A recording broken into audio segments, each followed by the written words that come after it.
Bismillahirrahmanirrahim. Assalamualaikum warahmatullahi wabarakatuh. Salam Om Swastiastu, Namo Buddhaya, salam kebajikan, salam sejahtera bagi kita semuanya. Perkenalkan, nama saya Muhammad Akram Hamzah, Eskom Mkom dengan NIDN 09-20-02-9102. Saya merupakan dosen yang mengajar di S1 pada program studi informatika di Fakultas Teknik Komputer Universitas Cokro Aminoto Palopo. Pada semester ini, saya membawakan mata kuliah web mobile. Sebagai dosen program studi informatika, tentunya memiliki kewajiban melaksanakan tridharma perguruan tinggi, yaitu pengajaran, penelitian, dan pengabdian kepada masyarakat. Pada segmen pengajaran, mata kuliah ini diberikan kepada mahasiswa semester 6. Mata kuliah pengolahan web mobile dirancang untuk pemahaman dan keterampilan praktis dalam pengembangan aplikasi mobile menggunakan platform MIT App Inventor. Mata kuliah ini bertujuan mempelajari konsep dasar pengembangan aplikasi mobile, komponen dasar MIT App Inventor, logika pemrograman, koneksi dengan database eksternal, penggunaan sensor pada perangkat mobile, koneksi jaringan, dan desain antarmuka pengguna yang baik. Adapun kemampuan yang diharapkan berdasarkan capaian pembelajaran lulusan mata kuliah ini, pertama, mahasiswa menunjukkan sikap tanggung jawab atas pekerjaan di bidang keahlian secara mandiri. Yang kedua, mahasiswa mampu menerapkan pemikiran logis, kritis, sistematis, dan inovatif dalam konteks pengembangan atau implementasi ilmu pengetahuan dan teknologi yang memperhatikan serta menerapkan nilai humaniora sesuai bidang keahliannya. Yang ketiga, mampu mengkaji implikasi pengembangan atau implementasi ilmu pengetahuan serta menerapkan nilai humaniora sesuai dengan keahliannya berdasarkan kaidah, tata cara, dan etika ilmiah dalam rangka menghasilkan solusi, gagasan, desain, dan kritik seni.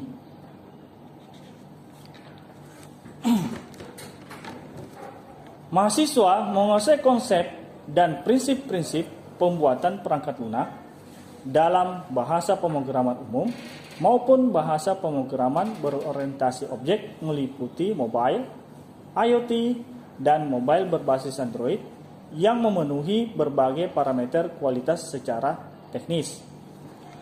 Berikutnya, mahasiswa mempunyai pengetahuan dalam mengembangkan algoritma, metode, dan implementasi dalam perangkat lunak berbasis komputer.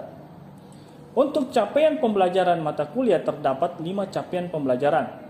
Yang pertama, mahasiswa dapat menjelaskan konsep dasar pengembangan aplikasi mobile dan arsitektur platform App Inventor 2 dari segi user interface desainernya dan blok editornya.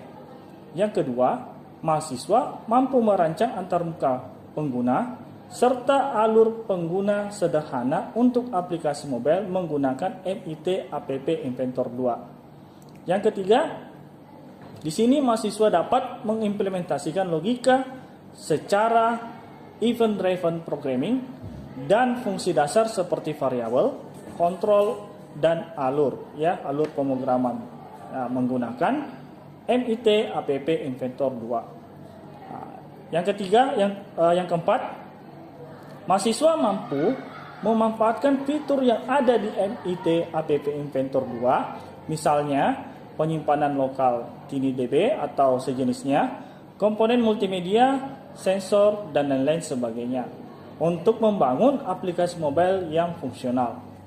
Berikutnya, mahasiswa dapat melakukan pengujian dasar dan debugging aplikasi mobile sederhana hasil kerjanya.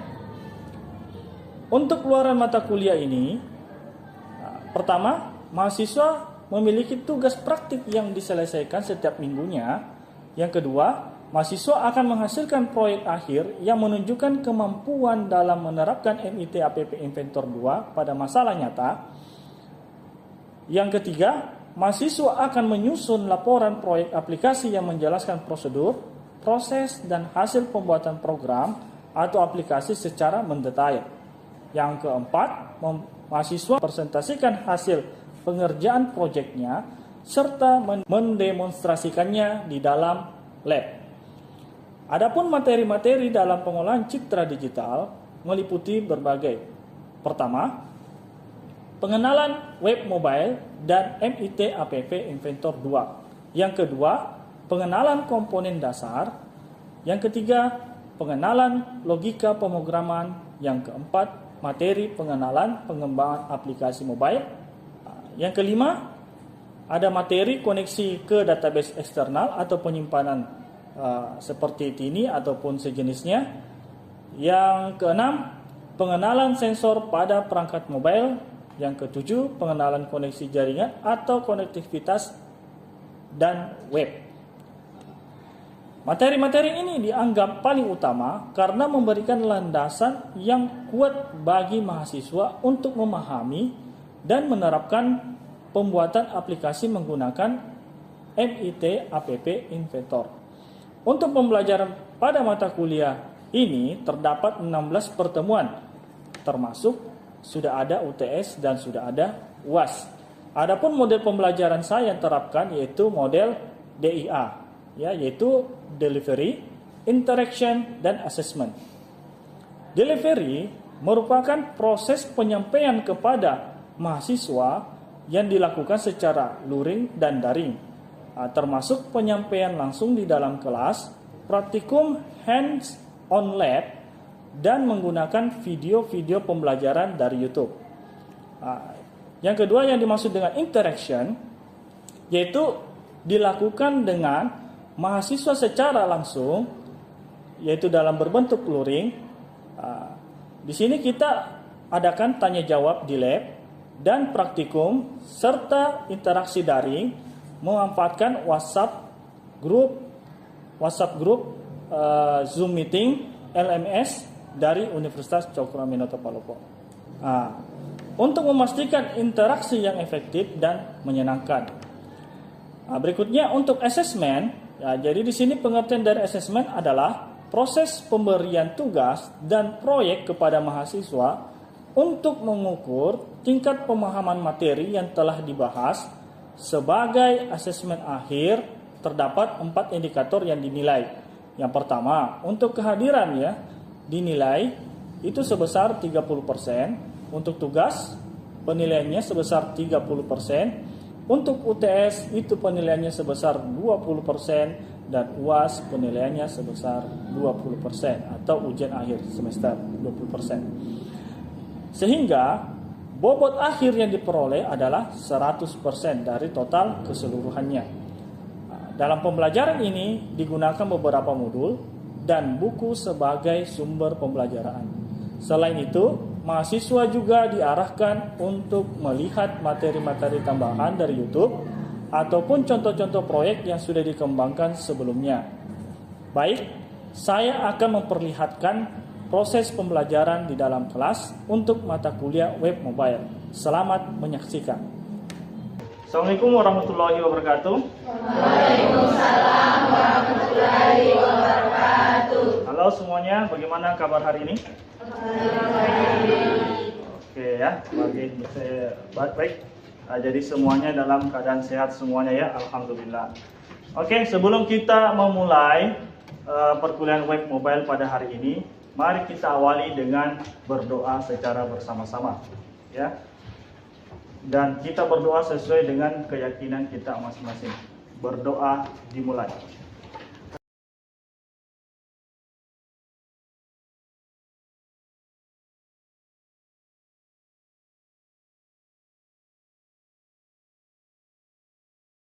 Baik, pada pertemuan kali ini kita sudah memasuki pertemuan 13, yang dimana topik yang akan saya ajarkan pada pertemuan kali ini yaitu membuat koneksi jaringan MIT APP Inventor 2, ya, yaitu bagaimana cara aplikasi mobile kita mengambil atau mengirim data melalui internet menggunakan komponen web.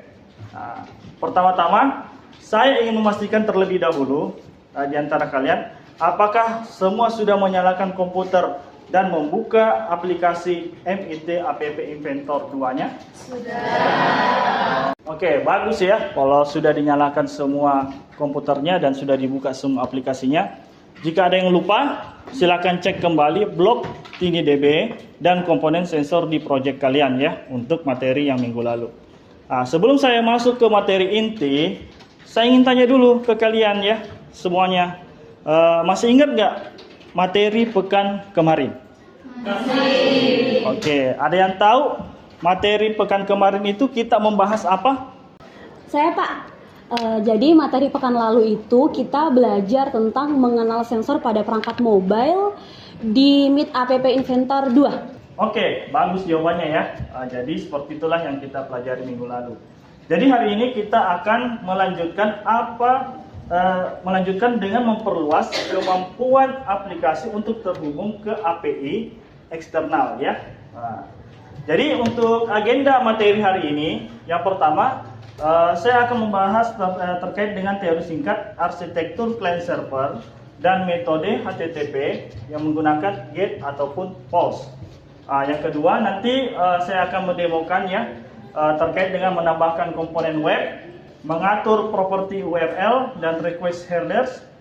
Kemudian saya akan menjelaskan ke kalian block event when web GoText untuk memparse JSON. Silakan semuanya siap di layar masing-masing ya.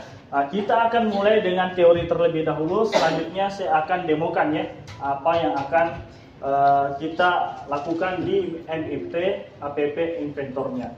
Baik, kita mulai.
Oke, teman-teman, tadi kita sudah melihat ya bagaimana cara menambahkan komponen web serta mengatur URL serta parsing data JSON dari API menggunakan MIT App Inventor. Sekarang saya ingin tanya, coba kalian bayangkan saat kalian membuka aplikasi seperti Gojek, Shopee ataupun Instagram, menurut kalian apa yang terjadi di balik layar? Ada yang tahu? Saya Pak, jadi aplikasinya itu mengambil data dari server ya Pak? Oke, tepat sekali ya. Jadi semua aplikasi itu sebenarnya semuanya terbuat dari antarmuka ya, disusun dengan antarmuka dari sistem yang berada di server. Apa yang kalian lihat di layar itu hasil komunikasi antara aplikasi kalian dan server melalui API. Nah, sekarang saya mau tanya lagi ke kalian ya. Setelah kita tahu komponen web bisa menghubungkan aplikasi ke server, sekarang kira-kira apa manfaat besarnya? Ada yang tahu? Saya Pak. Jadi aplikasi kita bisa diambil data dari internet seperti cuaca, berita, atau data lainnya. Oke, jawaban yang betul ya. Jadi aplikasi kalian tidak lagi berdiri sendiri. Ia bisa terhubung dengan dunia luar, mengambil data secara real time, mengirim data ke database secara online, dan bahkan berinteraksi dengan teknologi lainnya. Oke, jadi saya kasih contoh ya, seperti ini.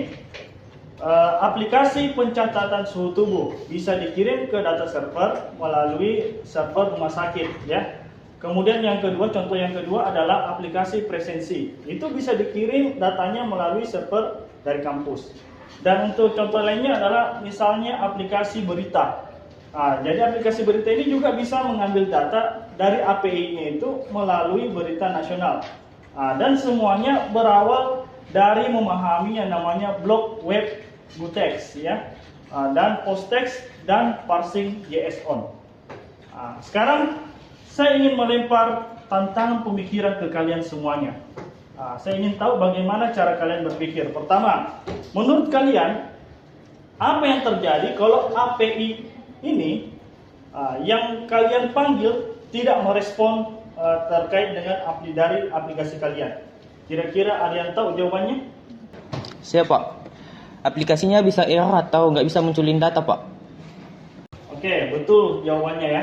Maka dari itu, aplikasi kalian harus punya logika penanganan error, misalnya pakai block if dan menambahkan peran seperti data gagal dimuat agar pengguna tahu apa yang terjadi. Jadi harus ada pesan-pesan error yang kalian sisipkan di situ, ya. Oke.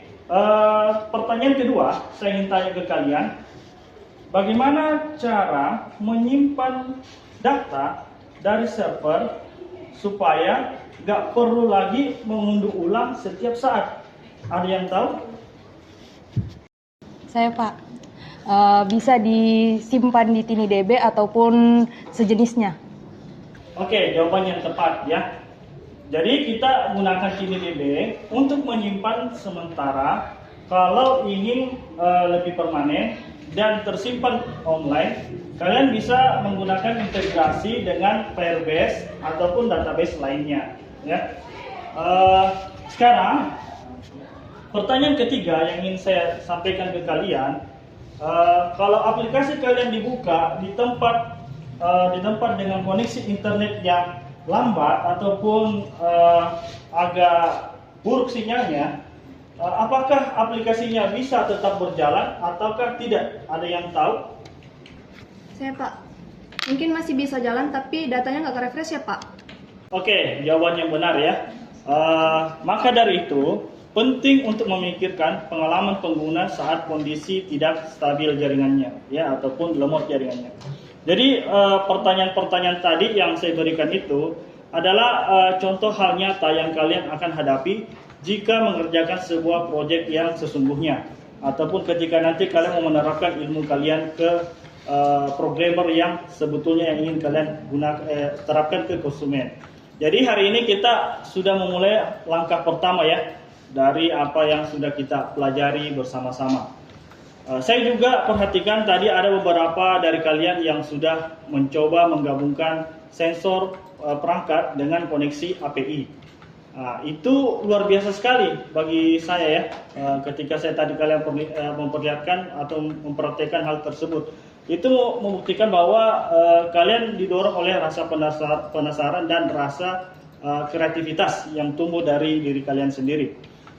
Saya ingin kalian anggap praktik hari ini bukan sekedar menjadi tugas ya, tapi sebagai simulasi dari dunia nyata. Kalian bebas memilih API publik untuk diuji coba atau menggunakan yang sudah disediakan tadi. Saya akan berkeliling kembali ya untuk melihat hasil kerja yang telah kalian lakukan tadi sebelumnya.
Sebagai penutup, berikut tadi ya merupakan cuplikan proses pembelajaran dari mata kuliah web mobile yang saya ampuh.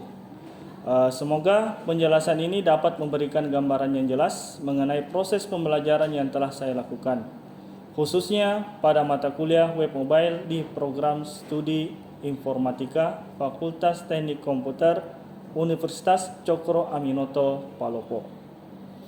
Saya menyampaikan apresiasi kepada tim penilai dan panitia sertifikasi. Tidak lupa juga saya menyampaikan ucapan terima kasih yang sebesar-besarnya kepada pimpinan Universitas Cokro Aminoto Palopo, pimpinan Fakultas Teknik Komputer, rekan-rekan sejawat, dosen, serta adik-adikku mahasiswa yang telah mendukung proses ini. Akhir kata saya ucapkan wabillahi taufiq wal hidayah. Assalamualaikum warahmatullahi wabarakatuh.